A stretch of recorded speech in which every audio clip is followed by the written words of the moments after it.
আমাদের দেশের স্টুডেন্টরা যন্তর মন্তরে এডুকেশন সেক্টরে কারাপশনের বিরুদ্ধে প্রোটেস্ট করছে এবং তাদের বিরুদ্ধেও অনেকে অভিযোগ করছেন এই আন্দোলনের পেছনে বিদেশি ফান্ডিং আছে।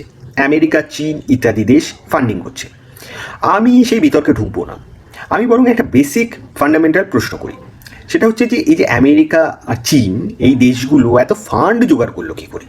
মানে আমেরিকা তাও বনেদি বড় লোক, কিন্তু চীন তো আমাদের মতোই গরিব দেশ ছিল।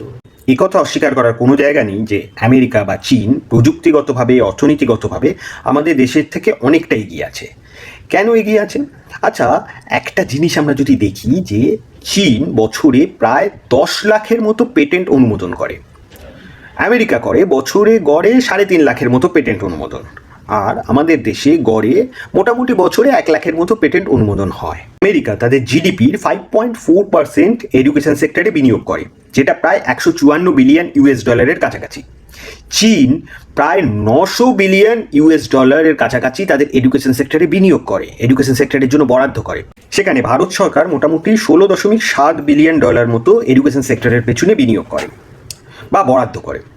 ভারত সরকার আরও বরাদ্দ করে প্রশ্ন তুললে, ধরুন অ্যান্টি-ন্যাশনাল তকমা, সোশ্যাল মিডিয়ায় ট্রোলিং এবং প্রশ্ন তুলে রাস্তায় নামলে পুলিশের লাঠি, এগুলোও তারা বরাদ্দ করে।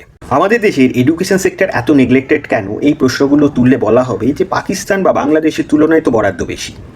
এদিকে আমাদের দেশের তুলনা যখন করা হবে, আমাদের দেশের উন্নতির কথা যখন বলা হবে, বিশেষত ভোটের আগে, তখন বলা হবে যে আমাদের দেশকে পৃথিবীর শ্রেষ্ঠ অর্থনীতিতে পরিণত করতে হবে, কিন্তু তুলনা করার সময় আসবে পাকিস্তান এবং বাংলাদেশের সাথে তুলনা। ধুস, কথাই বলতে ইচ্ছে করে না।